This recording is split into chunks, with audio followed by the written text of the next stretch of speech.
Mr. Wallman, who founded the company 100 years ago, said, take good care of your people first, who will then take care of your customers. That was a warning sign to the management team that if you ever lose sight of the importance of your own people, you'll never be able to really have the trust and the confidence of your customers. And so we do that in many, many ways. I spend the majority of my time with my own people, do a lot of customer events, do a lot in the community, but it's the people side first and celebrating their success, listening to them. I tell folks all the time when they ask me how my day goes, I think I've got a pretty easy day. I can't fly the planes. I don't know how to fix the planes. I have a hard enough time getting through airports and using our technology on the app sometimes. But I know how to care for people and listening to them, getting them the tools they need, the technologies they need, the support they need, the trust that they need, enables them to do a great job taking care of all of you as customers. Welcome to The Vertical Space, the podcast at the intersection of technology and flight, featuring deep dives with innovators, early adopters, and industry leaders. We are your hosts, Jim Barry from Celerity 05 and Peter Shannon and Luka Tomjanovich from Radius Capital.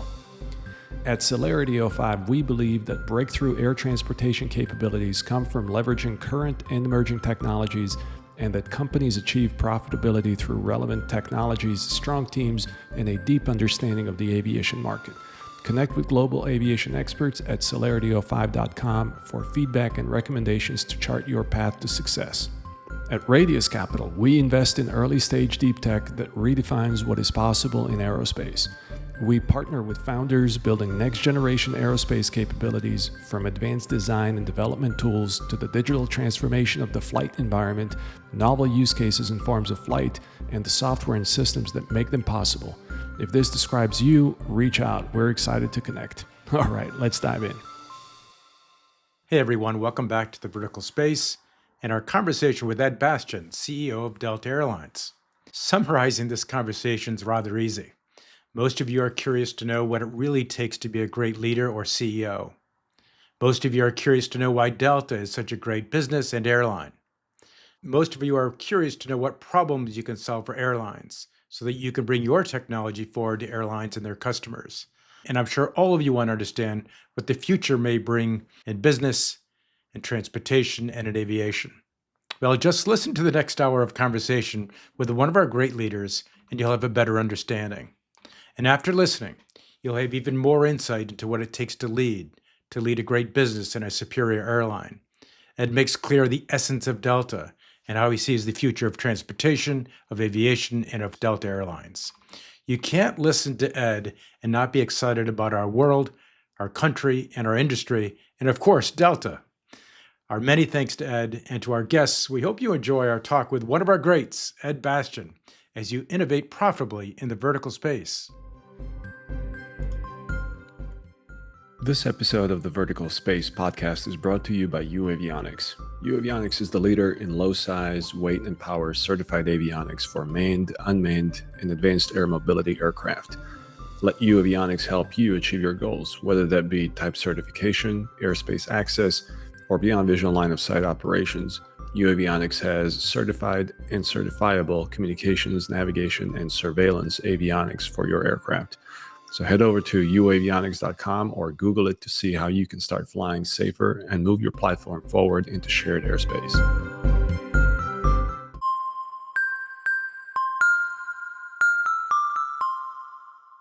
As CEO of Delta Airlines, Ed Bastian leads 100,000 global professionals who are building the world's premier international airline, powered by a people-driven, customer-focused culture and spirit of innovation.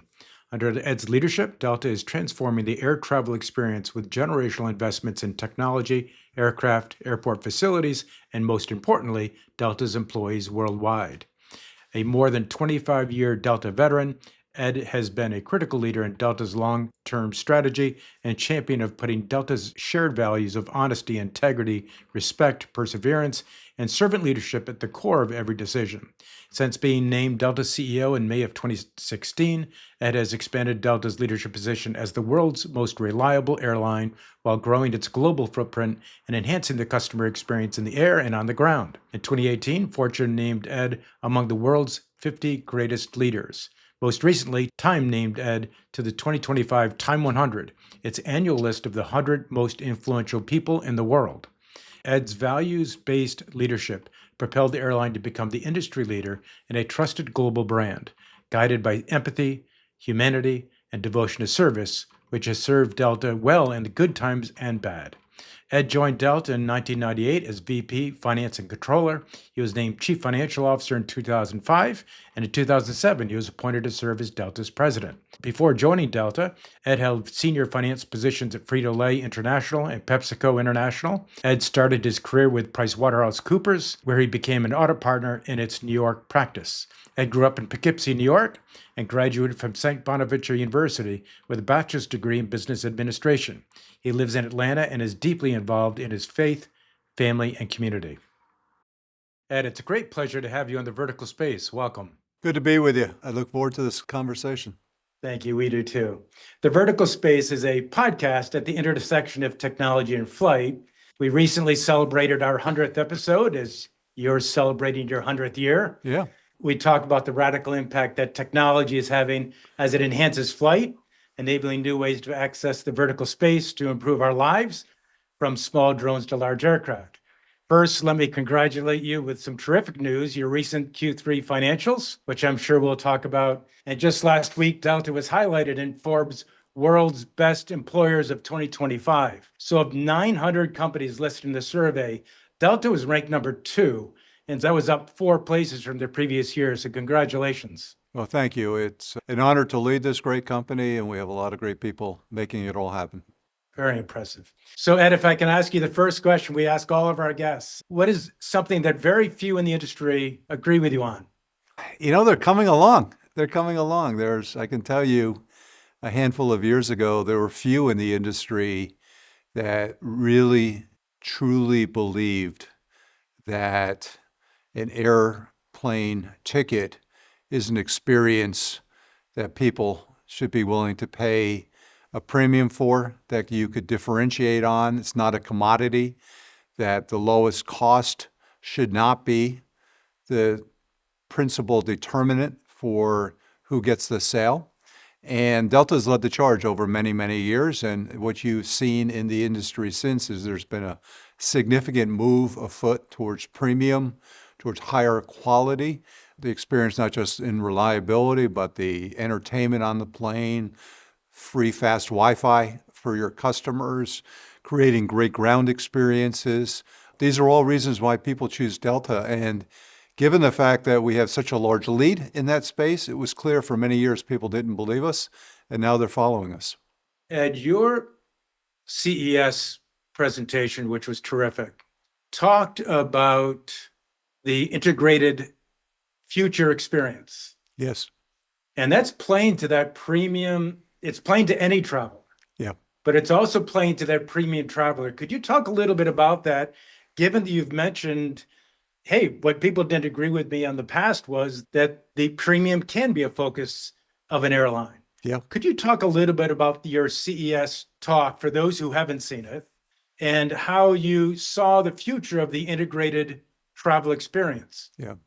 Well, one thing that we spent some time at the Consumer Electronics Show presentation was talking about how the experience is evolving. And one of the things that we've longed to do, I personally have longed to do here, was to figure out how do you tap in and create value from the fact that you have your customers seated for on average about 3 hours a session. They're kind of bored. You've got them all facing in the same direction. They're all seat belted in. They can't go anywhere. And you control access to them. If we can't figure out, forget an airline, as a marketer, if you can't figure out how to create value for them and value in turn for your own company, we're pretty lousy. And that was the genesis behind providing free, fast Wi-Fi connectivity, because that was the access point that could not be tapped into, so that customers could then reach out and be connected on their journey. We all had Wi-Fi for a number of years, but it was a pay-for model, still is for many airlines. As a result, none of the airlines had sufficient capacity or bandwidth to be able to accommodate more than, say, 5% of customers. And we all know the frustrations of paying for Wi-Fi and never seeing anything than pop-ups asking you to pay again. So we broke that mold. And as a result of that, entertainment, partnerships, sponsorships, whether it's T-Mobile, whether it's Paramount, American Express. We just launched with Uber, the premium experience. YouTube TV now is coming to our planes exclusively. And so it's an immersive experience. So as customers, whether it's through the experience they're getting on the ground with many of our new lounges and new airport builds from LaGuardia to LA to Detroit and others, into the cabin experience through to final destination and beyond, is being seen through the eyes of a connected experience. And so it's immersive, it's very engaging, and it's attractive particularly to a younger cohort of travelers. My ambition here is not just to leave Delta as the number one airline. I want to be the number one airline for the next generation so that this has lasting impact long beyond any of us being here running this company, setting the foundation for the future. And that's exactly what we see happening. And we often hear that airlines are commoditizing, whether this is in seats or schedules or fares or lounges and et cetera. What's the one thing that Delta does that can't be copied? You're 100% right. Historically, I go back when I started in this industry almost 30 years ago. We do the surveys, over 75% of the decision-making was purely cost. It was a commodity. We've broken out of that pack. There's many things. I'd say the number one thing that Delta does that's unique is that we have great people. Not to say other airlines don't have great people, but our team, our culture, the fact that our people stand behind what we're trying to deliver to our customers is the only thing, candidly, in our industry that can't be replicated, because everyone can copy your technology. They can copy the planes. They can fly to the same destinations. The only thing they cannot copy is the actual culture of the enterprise. And our culture is a fabulous culture. Mr. Woolman, who founded the company 100 years ago, said, take good care of your people first, who will then take care of your customers. That was a warning sign to the management team that if you ever lose sight of the importance of your own people, you'll never be able to really have the trust and the confidence of your customers. And so we do that in many, many ways. I spend the majority of my time with my own people, do a lot of customer events, do a lot in the community, but it's the people side first and celebrating their success, listening to them. I tell folks all the time when they ask me how my day goes, I think I've got a pretty easy day. I can't fly to planes. I don't know how to fix the planes. I have a hard enough time getting through airports and using our technology on the app sometimes. But I know how to care for people and listening to them, getting them the tools they need, the technologies they need, the support they need, the trust that they need enables them to do a great job taking care of all of you as customers. Ed, you host a Gaining Altitude podcast, and I was just telling you just before we started that I've listened to all of them. But Michael Bush was, I think, your most recent guest. And That's right. Michael Bush gave the results of what your employees think of Delta Airlines. And I've known Delta for many years. I could not believe of the satisfaction levels of the employees. Yeah. So you're clearly doing a great job there. I would encourage everybody to listen to that podcast series, but the most recent is Michael Bush. Thank you. I thought it was terrific. But speaking of focus on people and the differentiation of people. On that note, Jim, can I jump in with a follow-up question? And I think the entrepreneurs in our audience would really appreciate hearing this from you, Ed. But you lead 100,000 people. And on the topic of culture, how do you keep culture from becoming a buzzword? Well, that's a risk. I think there's not many people who truly believe the old saying that culture eats strategy for breakfast that we've all heard. People tend to think culture's soft. Culture is it's the nice to do, not the must do. I could not be more adamant that it's the absolute must do. I'll give you, today I started my day in Atlanta, 8 o'clock this morning with a group of 750 Delta frontline employees, spent an hour and a half with them, talking about the business, seeing it in a presentation. And it's not just me, it's our leadership team that then follows me through a day and a half session that we talk about all the things that make Delta special, that make our company what it is, things that our employees have the opportunity to then go and unleash. And we bring them across all different work groups, all different areas of the world, not just locally. And we do it 15 times a year, every year. And we've been doing it for 19 years. And I lead each one of them, and I've led each one of them for 19 years. And so when you think about culture building, it's a full contact sport. And whether it's in large format there, it's in individual opportunities to see people in the cockpit or in the workplace in any fashion, seeing people around. We had a big Centennial Bash this past weekend. We took out the Mercedes-Benz Stadium here in Atlanta at 40,000 people and their families joined us for a full day of concerts and fun. And you spend all day with them and you just continue to celebrate what makes our company special, which is that relationship that we all are serving together. And that's hard. And, that candidly, the easy thing is the strategy and putting a network together, or that, not that it's easy, it's complex, but the reason culture is so hard because it's every single day. And if you're not willing to do it every day, you're not going to have necessarily the brand and the company, particularly in a service industry, that you see. You don't see me talking a lot about the unique attributes of various of our airplanes or our different technology streams or the destinations. We can do that all day long. I prefer to talk about the people that make it happen and celebrate their success, not mine.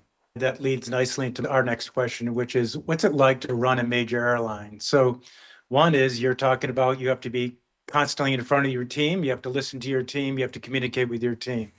But what are some of the things about running a major airline that most listening may not necessarily understand?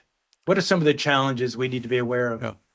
Well, we operate 5,000 flights a day, every day, and all over the world, all different time zones. So it's not just 24/7, it's like 46/7 because you're between the clocks and the different time changes from front to back. And so there's never a time when your business is not in active motion and doing challenging things. I think the thing about running an airline is that you've got so many constituents. You've got 100,000 employees. We've got 200 million customers.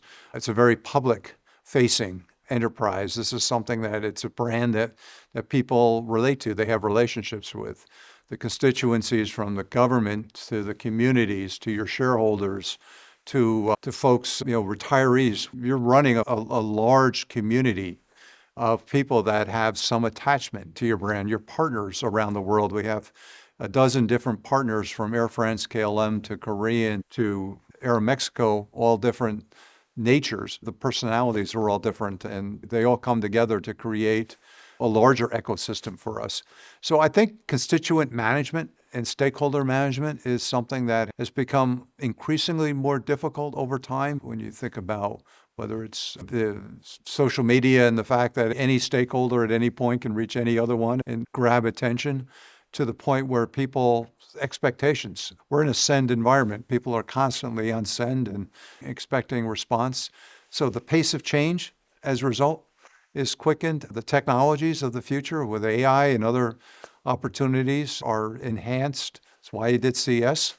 As a result, it was unusual for an airline to be doing one of the keynotes for a Consumer Electronics Show. And we decided we're going to do it. We're going to do it big, as we did at the Sphere. And so that pace of change is pretty aggressive. And as a result, you have to be comfortable with things going around you and knowing the value drivers and knowing where your focus need be and not get distracted, because it's really easy to get distracted by a lot of shiny objects and a lot of things moving on around you.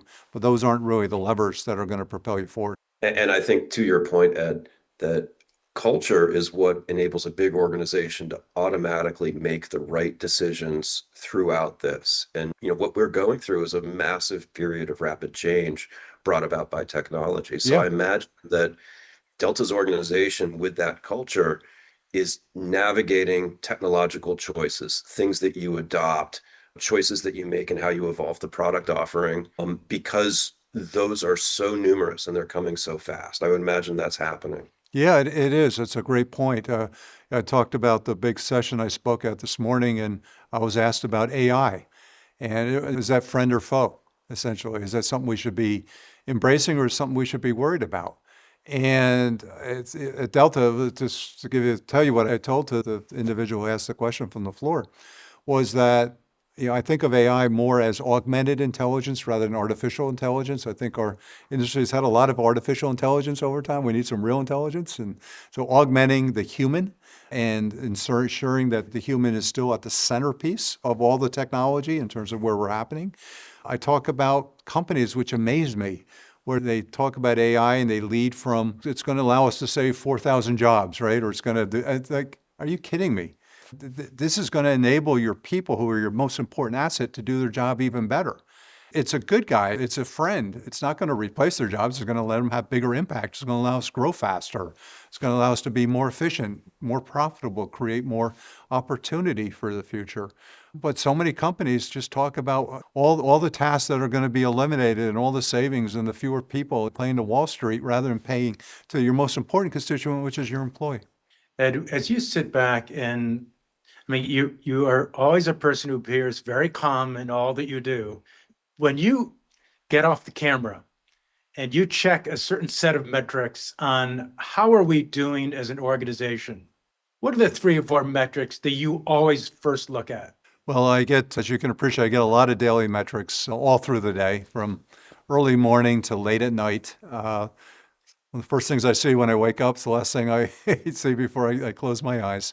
It gives me a good sense for the business. I'm always checking the reliability, ensuring that we've got a 90% plus or minus on-time arrival rate. That's really important to me. That gives me a sense that the systems are working, including obviously your completion rate, which we pride ourselves on having very few cancellations and understanding why. When we have cancellations, whether it's weather or some unique aspect to understand the health of the business. I watch the cash. One of the things I see each morning is our cash report from the day before. It comes from being in this business for a long time, from a company that went through bankruptcy 20 years ago, hard to believe, to where Delta is today. And I've never lost that focus on cash, making sure that cash is coming in the way we think every day. How much cash came in yesterday? And one of the first things I check in the morning, you may not have thought about that, but I do. As a finance guy, I always want to make sure I understand the cash. I'll tell you, though, another thing. It's not specifically a metric that allows me to stay very grounded and calm. I'm not as calm sometimes maybe as I'd like to be, and I think I am, is I utilize a practice that I'd been advised not to do by some predecessors, mentors. People find it's very easy to reach me. I have one cell phone and one email, and that's it, and only one phone. I don't have a multitude of devices. I don't carry around 3 phones, and I don't have a fake identity. I don't have an alias. You reach me, and I insist upon seeing everything that comes to me. And I get thousands of emails a day, thousands, and texts and other things. And I want that because I want people to be able to reach me. I want a customer that's having a problem to be able to reach out to the CEO and get help. I want an employee that's having an issue to reach me. I have a customer that's having a great experience with an employee to let me know, so that not that I know, that I can do something about it. I can celebrate that employee. I can thank that customer. I can get that customer help. And I've got a group of people that sit behind me. I see this stuff and it's almost like playing a point guard. You can dish it out to the people that are in position to make things happen. And it's of any variety. And what it allows me to do, Jim, is I always know what's going on in my business. One of the hardest things as a CEO is that you get filtered information. You get information that people want you, what they want to tell you versus what you need to know. You find when you're running big organizations that good news travels fast and bad news travels very slowly, if at all. And you always want to have a heartbeat, a pulse. I have a pulse every moment of the day, giving the people know to reach me, and many times there's something going on in the business that our people may not even know. I've asked one of the leaders, what's going on here, what's going on there. And so that connectiveness, which I've worked hard to build over the years, and now I'm very comfortable with, but you got to stay on. I'm not sitting there constantly with my phone. I've got ways to manage that. It enables me to keep myself feeling like I'm on the ground and people know, and it could be Saturday morning or a Tuesday evening, and they'll get responses pretty quickly usually from me. And they'll say, wow, you got an amazing bot, or you got an amazing agent. I say, no, it's me. I just like to make sure people know that I'm in touch, and so as a result of that, you develop a persona of accessibility, which is what in a service business you really want. And you managed through COVID and pilot shortages and supply chain chaos. When did you personally doubt the system the most? I can tell you, I never doubted. I struggled. I never doubted. The reason I never doubted is I knew the importance of our mission, that we would have to figure it out. I didn't know what we were going to figure out or how. I never doubted that we would get there. And I think that's an important distinction. I think some of the hardest times were the early weeks of the pandemic when none of us had a clue as to what was happening. It didn't seem like anyone of any, whether it's government or the medical professionals, anyone really understood what was happening and the conflicting advice, and seeing how quickly people were walking away from our business. I'd say the first couple months of COVID were the darkest by far. You're starting to see people die, people that die. I lost my mom early to COVID, completely unexpectedly, not knowing what happened. Those things put you into a panic mode. I mean, you get incredibly challenged. But then you sit back and you realize the important mission you have and the importance to stay collected, because you've got to get through this, and you've got to get through this in a way that others are going to follow you. They look to us for leadership in this business, and it was not just a burden, it was a blessing to have that opportunity to lead. And one of the leadership lessons that whether it be one of the podcasts I was listening to you or from the Gaining Altitude, you made a comment about, as a leader, be humble. And if you don't know all the answers, say you don't have all the answers. Yeah. That's quite unusual for a leader. Yeah. We're paid to answer questions, right? We're paid to give direction. It's hard to say, I don't know. You guys just asked me a dozen questions, and I didn't say I don't know any of them. And, Right. that we're paid to know, and we're paid to lead. But when you go through a time like that, it's really important. And by the way, any specific unique issue, it's really important to be transparent and authentic and let people know that you're not Superman. You're not this all-seeing, all-knowing. You're learning. And people appreciate candor and honesty far more than they'll appreciate, boy, my CEO's on top of it, it's always got the answers, because none of us do. But the commitment to keeping them posted on the journey and creating vulnerability is actually a trait that people then come to trust. You trust people you feel like you can relate to. Somebody that's the all-knowing, all-being. You've got these mythical figures that have been CEOs in business or other walks in life, hard to relate to. But when you're going through a struggle and you're walking together and you're leaning on people and you're asking them for help and you're asking them for counsel and you're willing to put your heart out there, it's amazing what you can find. That's terrific. Talk a little bit about technology. We have a lot of people listening right now who are either technologists, they're creating it, or they have already created it, and they see that you're leading the aviation transformation in many ways.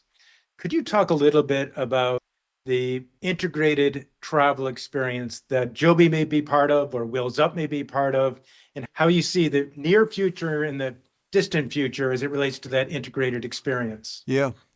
Well, I love the fact that we're sitting a little bit at the epicenter of travel from a larger context, not just in the air, it's on the ground. We're exclusive partners with Uber, for example. And Dara and I announced that at CES also earlier this year. And the reason being is it's the largest source of travel, of trips for them. I think 15% of their journeys or some number like that are to and from airports, and wanting to work with a premium provider to help them with their premium delivery to their customers and getting our customers together united around a bigger ecosystem. I think there's so much in common that you talk about, whether as we continue to expand our journey. Wheels Up is one end of premium. Delta has had as 15 years we've been working on premium, and Delta is seen now as the premium provider in our space.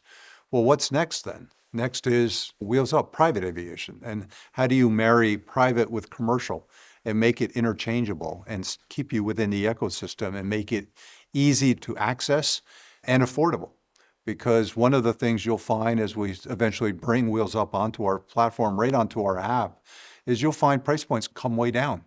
Because one of the big things Wheels Up has, and any private provider has, is how do you fill all these deadhead legs? They're great when they have a customer, but then they have to reposition their flights, which are not an insignificant amount of their flights. Because I don't know exact numbers, say Wheels Up has 10,000 members. Well, Delta has 25 million members. Right? So when you think about opening that aperture, it's like, wow. Now, they still have work to do to get their reliability and the overall experience set where they be. They're going through a refleeting, and they're doing a good job getting there. So that's one end of it. Joby's on the other end of it, right? How do you get people from home into our Sky Club, onto the seat of our airplane? and finding ways to do that to cut through traffic. Because again, we're one of the biggest use cases for eVTOL. People are going to want to, why do they take long trips through major congested markets? Well, they're going to an airport where others are going. And don't think I know, this is going to be some of the very first flights that Joby flies are going to be into some of our major metropolitan areas, whether it's in New York or LA. You saw they just bought Blade as a way to jumpstart that effort. And our ability then to actually take our customer right from essentially their home, their neighborhood, the vertiport close by their house, right, land them on the top of a Delta One Sky Lounge at JFK or LAX, and whisk them after they have maybe a bite to eat or some downtime onto their Delta One seat going to Europe.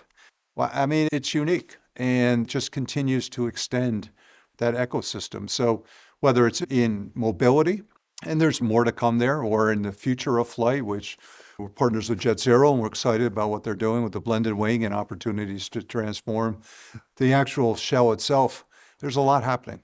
And what's the frontier technology that genuinely excites you? Not for PR, but because you've seen the proof of concept or the prototype. I think there's a few things in the AI space that really does excite me. We operate a really complex set of conditions, and we have a tremendous number of resources dedicated to ensure that we run perfectly every single day.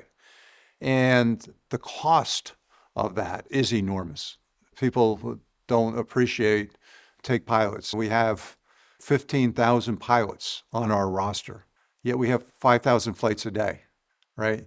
And so that means you've got a lot of pilots for a smaller operation. If we could find ways to drive better solutions for our pilots to make them more available, easier to meet their schedule needs together with our schedule needs through better technology and better information, I think our pilots would jump on that. Because our pilots don't like the fact that they're sitting on reserve or sitting on a deadhead flight, or it's just so much downtime and wasted time. And it's not just our pilots, it could be our flight attendants, it could be any number of operations. So getting your entire resource base better utilized, not to work them harder necessarily, but to work them smarter, which is a win for them and it's a win for us, I think would be great. Technology, AI, has the capability to do a better job of that. I'd say that's one thing. Another thing I'm really excited about is in maintenance, thinking about technology. We've worked hard, and everyone knows you go into a maintenance hangar, there's all kinds of workflows, there's all kinds of notes being taken. It's not exactly a digital friendly workspace because our maintenance and technicians, they've been at their jobs, their craft for many, many years. They understand it well. But how do you gain the understanding of what they know needs to happen on a plane to the actual work flow and starting to put the right amount of medicine, as our team likes to call it, into our plane rather than having to follow what we have today as a standardized years-long checklist of every interval, every time. It's like buying a car and having the user's manual, which we have for our planes, except they run for 30 years, not 30 months or 3 or 6 years.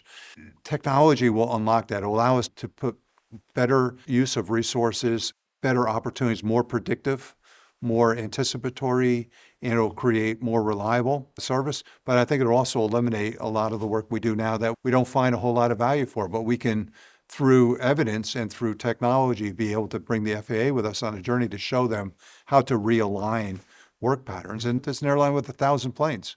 So we got a lot of work we're doing. We're not sure the overall high-end effectiveness of what we're doing. It's a very expensive resource. So I think these are high-end tasks and high-end challenges. Could take us years to figure out, but I think we will figure it out and we'll be better and we'll be more effective and more efficient. And it'll make our employees' jobs and life much easier too. If we look at a more granular level with entrepreneurs on the line, what's top 3 on your wish list of things that are unsolved pain points today that you'd like entrepreneurs to go and solve that would create immediate value to Delta? Oh, we have a lot of those already being worked on.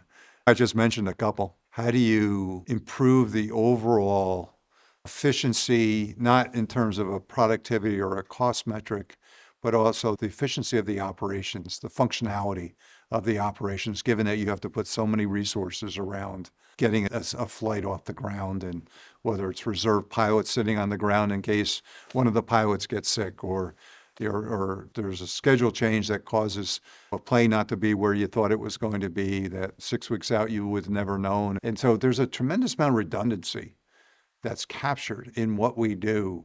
In any way we can reduce, whether it's pilots, whether it's with our maintenance teams, any way we can reduce the amount of redundancies that are embedded into the operation that could enhance safety, enhance reliability, enhance cost performance, I think is a huge home run. Ed, you just reported some very strong financials. Could you talk about your Q3 results? Yeah, we were proud of our team. Last week, we reported a profit of $1.5 billion. The thing about those results, Jim, that I was most impressed, that's going to represent 60% of overall industry profits for the quarter. One airline that has 20% market share yet has 60% of the profits. That's quite a statement about the value our team is creating for not just our shareholders, but our customers themselves, because our customers are choosing them through the premiums they're paying us for that. We also generate a significant amount of cash, free cash. This is a business that always is capital intensive. And we've taken the long view and we realize that we have to be very balanced in what we're investing in and what we're paying risk down through our balance sheet. And you asked me earlier, what are one of the things that people think you can't do or don't believe me or I'm not disagreeing. I believe Delta can have a fortress balance sheet that's investable by investors to the point where we're going to get our debt paid down to close to zero effectively, and then still have that cash coming. And just think about, and by the way, it won't be completely zero, but it'll be effectively, say, one times EBITDA, which is probably as close to zero as you'd want to get in running a big enterprise like this. And then just think what you can do with that cash. So that, not that we're trying to delever the balance sheet for deleverage sake, we're in a business that we know is going to face challenges in the future. We just don't know what they are. So historically, the airlines have been viewed as highly cyclical, is because they're vulnerable to the risks of the cycle, whether it's geopolitical, whether it's a fuel risk, it could be a health risk. You don't have to have a pandemic. You could have whether it's bird flu or other scares that we've seen over time. Give our company a chance to play offense, not defense, to be opportunistic when those times happen. And I think that's the next frontier of how we grow our enterprise. Ed, when you come out with such great results, how much is Wall Street giving you credit for your view of the integrated travel experience? Do you see that reflected in your evaluations? You would think, given your distinct and unique vision, you would receive some benefit from that. How do they view that on the Wall Street? We've also, as an industry, created a lot of value destruction over time. And so I acknowledge that. Let me back up. From 2009 to 2019, that decade, 2009, we bought and merged with Northwest and led up right up to the start, right just before the pandemic. Our stock price in 2009 was around $6. 2019 is $60, a 10x growth over that last decade. So we've shown that we can do it. And then, of course, what happened, including Mr. Buffett comes in as our largest shareholder. After saying he'd never again invest in airlines, he invested in Delta. It was his biggest airline holding, and he was our single largest shareholder. And then what happens? The pandemic happens, and it's all destroyed. So the thing about investing in our business that long-term investors look at is if you know the business well, it's investable. But, you got to, again, watch it, and you got to be knowledgeable about it because things can happen that can change quickly, change those fortunes. And understanding that, and I come back, as I was just saying, is that what's the last risk that you can actually, that's within your control? People think there's a lot of things that are outside of control, which I mentioned, externalities that are. Our balance sheet is within our control if we focus on getting to that fortress balance sheet. So when the next whatever happens, Wall Street and the shareholders aren't the one bearing the cost. It's actually, we will be able to manage through that a lot easier than others will. Unlike most of the airline industry, which lives in quarters, you seem to think in decades, as we've just discussed, and it's bearing fruit. What are some of the bets that you are making now that Wall Street doesn't yet understand? Well, I think one of the things that's exciting to me is in our second century, the growth of international flight, international opportunity.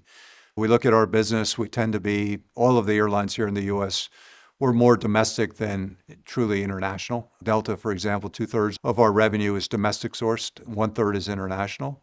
You look around the domestic landscape, air travel is highly congested.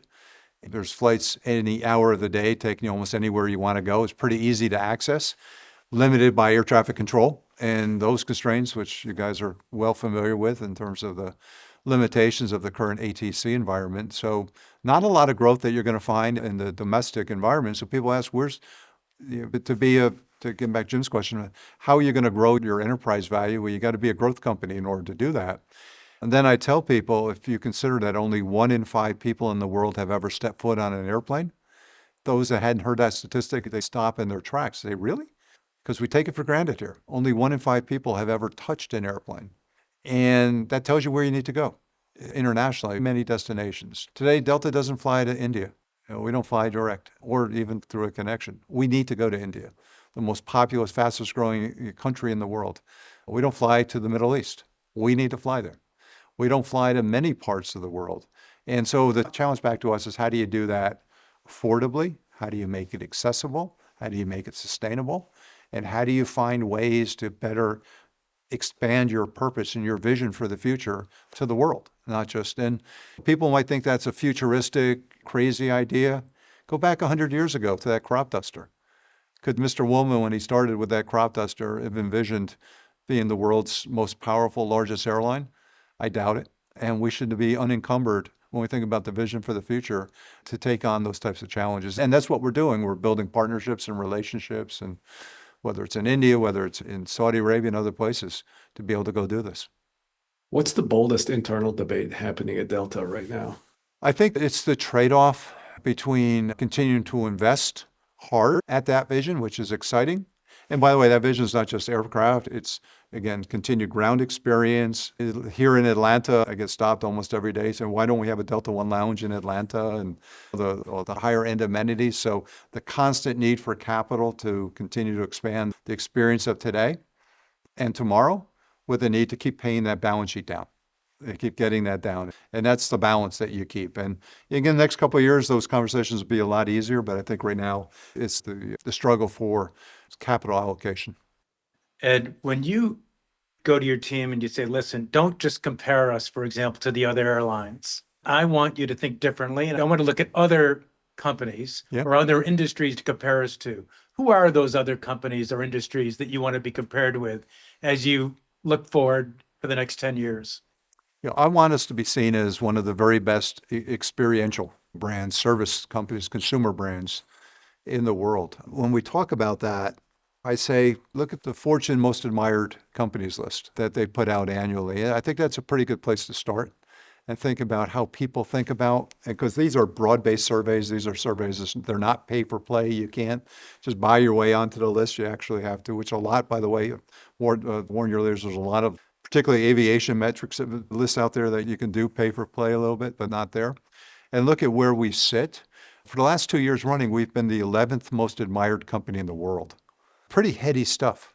And so you think about the company that we're in, and whether it is a high-end tech company or an Amazon or an American Express, who's a close partner, what makes them great? Those are the things that I inspire us to. Easy to use, scalable, a brand that people love, and companies that understand why their customers love their brand. Because I think there's a lot of companies out there that aspire to be loved, but they're not quite sure that they can make a compelling vision why you should love us versus anyone else. And Delta's done that.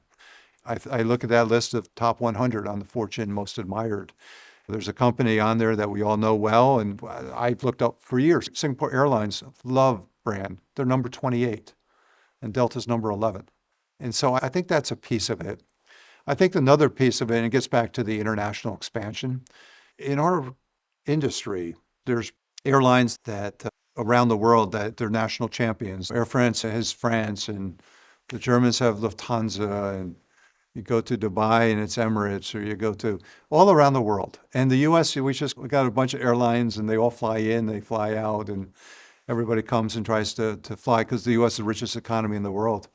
I'd love for Delta to be the airline that's increasingly seen as the national or global champion, not just the domestic national champion.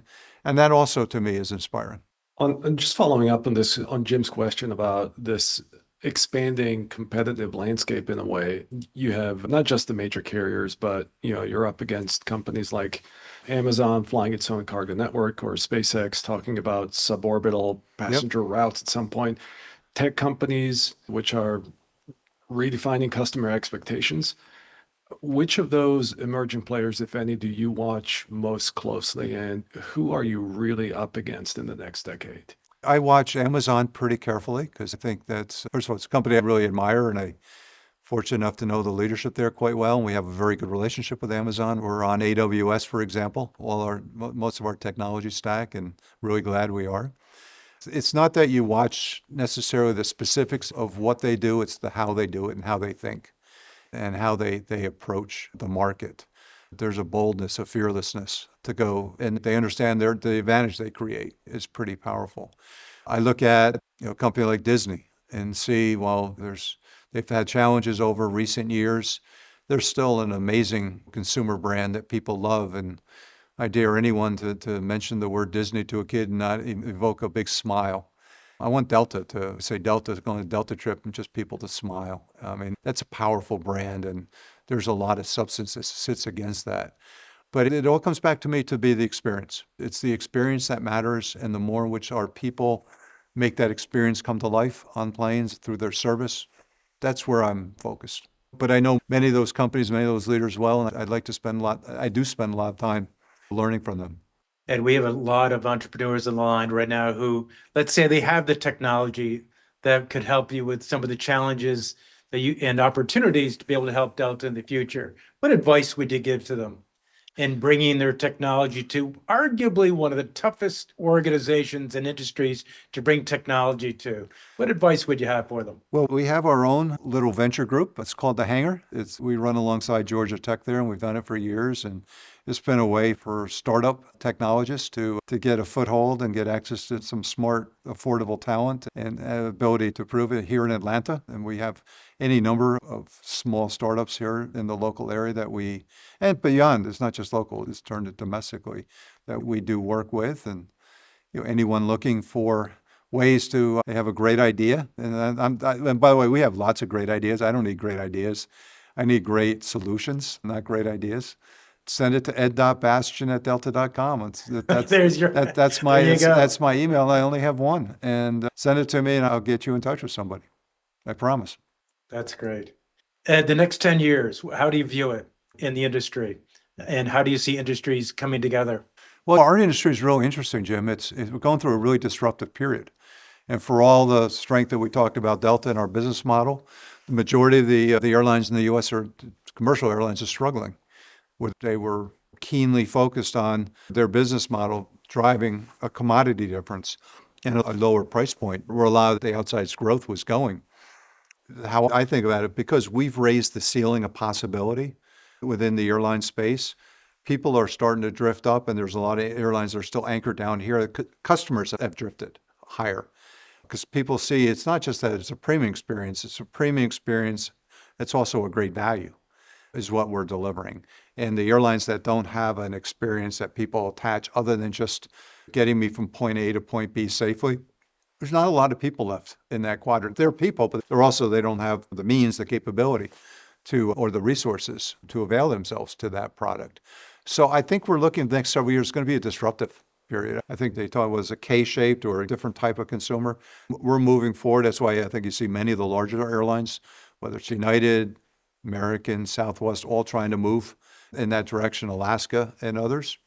I think you've got an opportunity, as I said, for international expansion and growth that we can take a lead on, because there's many places we don't go to today where our brand is, our partners go to, but we don't. And the opportunity to bring Delta to some of those parts of the world is pretty exciting to me.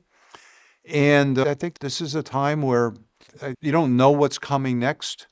And so I think there's a sense of urgency for us to kind of get still further behind the pandemic, to get our organizations in a really good place, because there will be something happening. And whether it's the AI bubble people talk about and the AI bubble imploding, which I think will happen, by the way, because it's impossible with all the capital and all the resources that, whether it's on the grid or data center, hyperscalers, or these 7 or 8 large tech companies that are chasing to be the next frontier of AI. They're all competing for the same thing, and I'm not sure that there's enough customer there or enough customer need for everything that's being built for them. And there's going to be a day of reckoning. I want to make sure we kind of slide past that. We don't get trapped by that. Ed, we just have a minute left. Who does Ed Bastian listen to? Who do you pay attention to, whether it be in our industry or whether it be in global business or maybe outside of business? Who do you give the most time to? That's a great question. I try to listen to my team. I mean, I'm not copping out there. I really do. I think it's important You have a great team. I think it's important you listen to people who know you best. I use this expression a lot, which my mother taught me. You have two ears and one mouth, and use them accordingly. And as leaders, as we were saying, we're always on send. We're always trying to give instruction or direction, and we don't take enough time to really understand. And when you're looking at a period where there's a lot of change coming, and the pace of change seems to be, it is accelerating at a faster pace, you really need to stay close. So I think the team itself, to me, is someone I definitely listen to, and I'm willing to be told where I'm going too fast or going too slow, and how to course correct if necessary. I've got a few close friends I've got lots of friends, but a couple really close friends that I spend time talking to from all different walks, not necessarily in the business.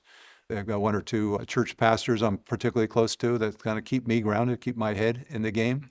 I realize that this is not, I may have a lot of current success, but that doesn't really mean anything. It's how you deploy it that matters. And it just keeps me grounded, keeps me humble. I think humility is a really important part of leadership. And it's hard. It's hard when you got everyone there trying to please you, and to be a leader that people are still willing to watch and follow. But humility is a really important part. And so that's that aspect of me. And I'll tell you, my kids know me better than anybody, and they're willing to tell me and laugh at me and laugh with me. But I draw sources of information from all sorts of places. I don't, that's why I'm not going to give you any names of people, because I don't want anyone to feel like, well, what about me? I'm a huge believer in mentorship.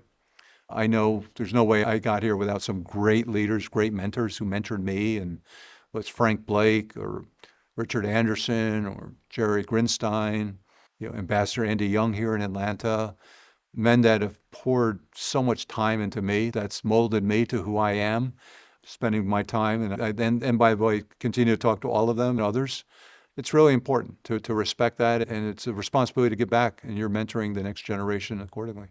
Ed, you've been very generous with your time. We really appreciate it. Our guests say thank you as well. Thanks very much to Ed Bastian. Thank you, Jim. I enjoyed it as well. Thank you very much. Thank you, Ed.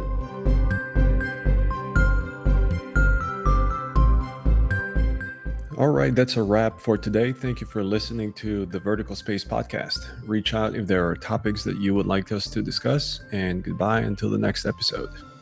Unless mentioned, this podcast is in no way endorsing or promoting any person and or company mentioned, and all opinions within the podcast are solely that of the presenters. The Vertical Space makes no guarantees, warranty, or representation of any information given in this podcast. Any information given is for informational purposes and should be used at your own risk. This podcast is for general, educational, and entertainment purposes only.